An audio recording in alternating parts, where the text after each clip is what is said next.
Pois é, molecada. Pois é, molecada. Como eu disse, o mundo gira, a luz está na roda, né? Muita gente estava esperando que Donald Trump iria apenas, assim, acabar com o comunismo na América do Sul. Ele entregou agora, só faltou mandar um beijão pro Lula. Eu achei muito engraçado isso, porque, vamos dizer, o Paulo Figueiredo já veio a público traduzir. Ele fez uma tradução muito especial do que disse Donald Trump, tá? Então a gente vai comentar, vai ver o que o Trump falou. Depois vamos ler o que o Paulo Figueiredo disse que aconteceu. E depois vamos trazer a nossa interpretação muito humilde, tá? Muito humilde. E olha que eu não duvido do Paulo Figueiredo, não acho que ele é um blefador. Só acho que, cara, ele tá lidando com um cara que ele em si é muito difícil, né? Que é o Donald Trump. Vamos começar aí, vamos ouvir o tramposo, né? Brazil now faces major tariffs in response to its unprecedented efforts to interfere in the rights and freedoms of our American citizens and others, with censorship, repression, weaponization, judicial corruption, and targeting of political critics in the United States. I have a little problem saying this because I must tell you, I was walking in and the leader of Brazil was walking out. We saw him and I saw him, he saw me, and we embraced. And then I'm saying, can you believe I'm going to be saying this in just 2 minutes? But we actually agreed that we would meet next week. We didn't have much time to talk, like about 20 seconds. They were in retrospect, I'm glad I waited. But we did talk, we had a good talk, and we agreed to meet next week, if that's of interest. But he seemed like a very nice man, actually. He liked me, I liked him. But if you, and I only do business with people I like. When I don't like them, I don't like them. But we had, at least for about 39 seconds, we had excellent chemistry. It's a good sign. E aí, amigos? Essa foi a fala do Donald Trump, que disse que cruzou com o Lula ali, né, nos bastidores, antes de subir no palco. O Lula estava saindo, ele estava entrando, e eles tiveram um abraço fraterno, e ele gostou muito do Lula e disse que topa conversar com o Lula, tá?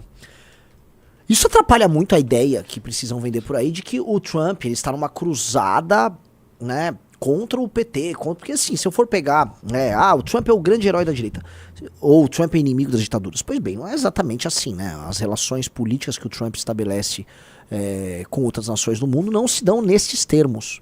E o Trump pode e faz alianças com sujeitos autoritários, sujeitos ligados às esquerdas. Isto é da vida, isto é da política, e da política norte-americana. Não imagine que o Trump, ele próprio um ex-democrata, doador do Partido Democrata no passado, que ele não topa um somebody love, se somebody love lhe beneficiar, tá? Mas vamos pegar aqui, porque a gente tem que colocar como fonte o Paulo Figueiredo, porque é vamos dizer assim, o nome do bolsonarismo que tem relações com a Casa Branca. Vamos ver o que o Paulo Figueiredo falou sobre isso, que é essa interpretação dele. Vamos lá. Ele falou: Trump é realmente um gênio. Ele denuncia a ditadura brasileira e a invasão da jurisdição americana bem na ONU. Em seguida, diz que gosta do Lula, que o chamou para conversar, e complementa dizendo que o Brasil vai continuar indo mal, exceto se estiver ao lado dos Estados Unidos.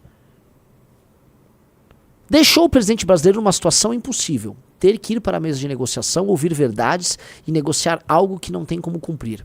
Entenderam que a anistia será ampla, geral e restrita? Então, meus amigos, eu não senti isso. Digite 1 se você concorda com o Paulo Figueiredo, digite 2 se você não sentiu isso. Tá? Eu não senti isso da parte do Trump, não. E veja, o Trump dedicou, né, uma parte do discurso dele na ONU de improviso, e isso precisa ser dito, após cruzar ali com o Lula.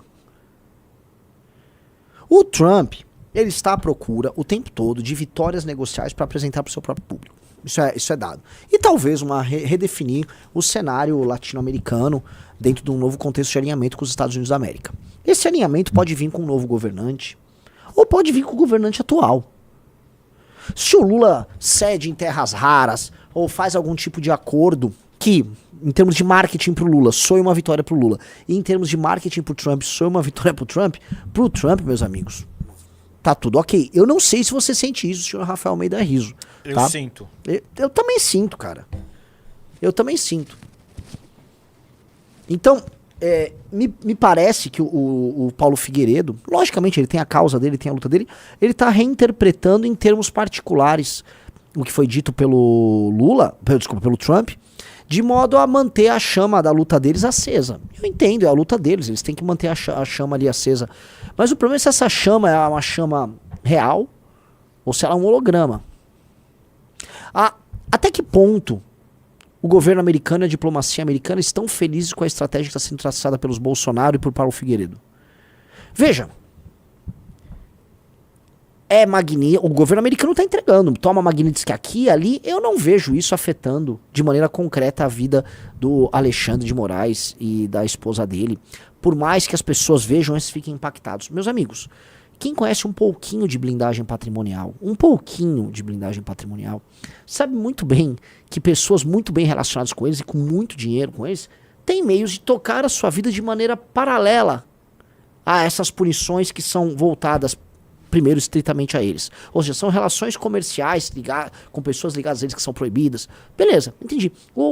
A esposa do Alexandre de Moraes pode operar negócios através de outros escritórios, através de amigos. Você pode escapar disso. Você pode desviar dessas punições, ainda mais num país como o Brasil, ainda mais sendo Alexandre de Moraes. Se a gente acha que é isto que vai fazer um cara que amealhou o poder que ele amealhou, vai fazer ele reduzir a atuação dele, você me desculpa, eu não vejo desta maneira. Segunda coisa, os americanos estão entregando isso. Do outro lado, a articulação pela anistia que o Eduardo e os bolsonistas fizeram no Congresso Nacional foi, no mínimo, uma piada. E isso precisa ser colocado aqui. Se você é o Trump e você é o Marco Rubio, e você fala assim, estou te entregando isso e isso aquilo, declarações internacionais, gente do governo dele falando, emitindo lá seus tweets, toma uma Magnitsky aqui. E do outro lado a estratégia utilizada pelo bloco é ir negociar com o Hugo Mota, é entrar com o projeto da anistia, que foi todo destruído, e que foi ainda vinculado à PEC da blindagem, que deixou eles com fama de corrupto. Você me desculpa, a parte da ação política deles que acontece no Brasil foi um vexame. Amigos, deixa eu explicar um negócio pra vocês. Lembra que semana passada não tinha um monte de bolsonarista comemorando a anistia? Passou a urgência da anistia. Alguém tá comemorando alguma coisa agora? Só pra ver. Tem ninguém comemorando nada. Foi um fracasso. Foi um fracasso redundante. Tá tudo na mão do Temer, do Paulinho da Força, do Aécio. Tá na mão do Hugo Mota. O Hugo Mota avisou que vai meter punição pra cima do Eduardo Bolsonaro. Que, vamos ser honestos, tá metendo um 7-1 tremendo com aquele esqueminha pra continuar ali recebendo salário. Tá aí, Mônica Bergamo soltou mais um furo da coluna, notícia em primeira mão. Hugo Mota barra Eduardo Bolsonaro como líder da minoria e deputado pode ser cassado por faltas. Certo? Certo? E vamos botar aí Kim Paim, só pra lembrar, os estrategistas, né? Kim Paim, com essa grande estratégia de eleger Hugo Mota. Eu quero olhar pro Brasil em 2040 e falar, Hugo Mota foi o maior presidente da Câmara que este país já teve. Num momento tão sensível, ele olhou para a dor de diversas famílias e lutou com empenho para nenhum brasileiro sofrer penas desproporcionais. Ele estava esperando, vamos dizer, um senso de glória e de destino para Hugo Mota, de Patos, na Paraíba, oriundo de uma família absolutamente corrupta, cujo único interesse é eleger para o Senado seu próprio pai. Era isso, grande estratégia. Então, a parte brasileira da estratégia deles, meus amigos, é uma bosta. Desculpa, é uma bosta. O que rolou lá da anistia, tá, da votação, é uma piada total, completa. A ideia toda do projeto da anistia não passa por salvar o Bolsonaro. Passa por manter o Bolsonaro inelegível, passa por reduzir a pena de uns doidinhos aqui, e talvez reduzir um pouco a pena do Bolsonaro e de uns aliados. E só. Então, trabalharam tanto pra quê? Trabalharam tanto pra, assim, estou aqui sendo praticamente irônico, né? Porque ninguém trabalhou muito nessa história toda. Esse era o plano? Então, a execução tá ruim. E comenta-se, e o Orlando Lima, ele trouxe esse furo outro dia, porque o Orlando Lima fala com muita gente da direita europeia, que tem contato com a direita trumpista, e eles falam, cara, o Eduardo Bolsonaro não está apenas lutando para a sobrevivência do pai aqui no Brasil. Eduardo Bolsonaro está lutando para ter resultados e sobreviver nos Estados Unidos, junto à direita trumpista. Isto é uma luta para que eles continuem sendo os interlocutores da direita trumpista no Brasil. Veja, a direita trumpista já tem na América Latina outro nome, que é o Milei. O Milei que tá tendo agora, vai precisar fazer injeção de dinheiro na economia, tá ali preocupado com a reeleição. O Milei já, né, pediu ajuda do governo americano e avisou, vamos socorrer. Vamos jogar junto com a Argentina ali, para que a Argentina, né, cruze aí essa rebentação, surjam os efeitos possíveis, positivos ali das medidas que ele vem tomando, e aí ele se reeleja. Esse é o plano, certo? Esse é o plano do Milei com os Estados Unidos. O Milei tá numa posição maior que os Bolsonaro. Os Bolsonaro tá parecendo bobos nessa relação. E aí, uma hora o governo Trump vai precisar encontrar novos parceiros aqui no Brasil. Não duvide que Tarcísio já esteja buscando interlocução. E outras figuras também estão buscando interlocução com a gringa. E vocês verão aí notícias nos próximos semanas e meses aí, tá? Sim, porque os Estados Unidos da América, se querem ter um parceiro de direito no Brasil, eles não vão ficar avaliando as coisas meramente pelo número de likes, mas pelo resultado entregue. Definitivamente, quando entra na parte de articulação política, construção, negociação, os Bolsonaro, eles são débeis, para dizer o mínimo. Débeis, para dizer o mínimo. Frágeis, burros, preguiçosos, vaidosos. É uma galera tosquíssima. Imagina você passar, vamos dizer, o comando das suas negociações para um sujeito como o Nicolas, que não gosta do Bolsonaro, tá usando toda essa história apenas para se promover, né? E aí começa a dar erro.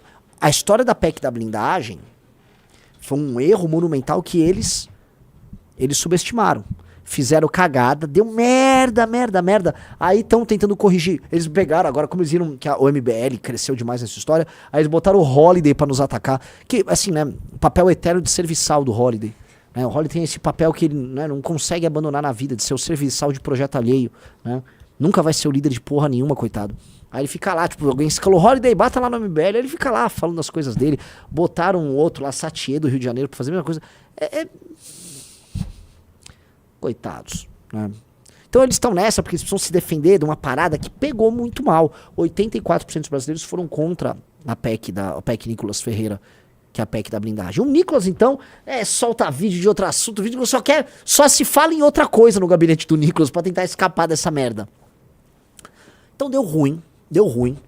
E pode dar ainda pior. Meus amigos, veja só o cenário. A direita brasileira nada fez em termos propositivos para superar o petismo e para gerar dores reais ao petismo. A única pauta da direita brasileira nestes 2 anos foi anistia ao Bolsonaro. Veja, o corrupto, o vagabundo do Bolsonaro, ele se tornou o alfa e o ômega da oposição ao governo PT. Então, ao invés de fazer oposição concreta ao governo PT, essa gentalha maldita ficou lá lutando pelo Bolsonaro, que ele próprio é um bandido. Só que isso já não ressoa no mundo real. No mundo real, para além dos bolsonaristas, essas porras não ressoam. E aí, o mundo real vai tocando tua vida. O PT, por seu turno, sabe muito bem as dores do seu próprio eleitorado. São dores no estômago. Então o PT vai e fica focado, toma gás. Olha, vou aumentar aqui, deixa o BPC estourar aí. Né? Que as contas públicas estão estourando muito por conta do BPC. Só no último ano, acho que foi uns 50 bi que aumentou de gastos com o BPC. Então deixa o BPC. Vamos que vamos. E aí, ano que vem é ano eleitoral, e aí, imaginem, o Lula... É inevitável, porque isso acontece com todos os mandatários. O Lula vai melhorar os seus índices de aprovação, porque isso acontece com todos os presidentes, porque é ano eleitoral e eles vão fazer chuva de dinheiro e chuva de marketing. Então, amigos, eu tô colocando aqui, e é real, o Lula é favorito às próximas eleições presidenciais. A não ser que nós, do Partido Missão, derrubemos este cara. Seremos nós a derrubar esse vagabundo. Só que tem um problema no meio do caminho, entre nós e o Lula.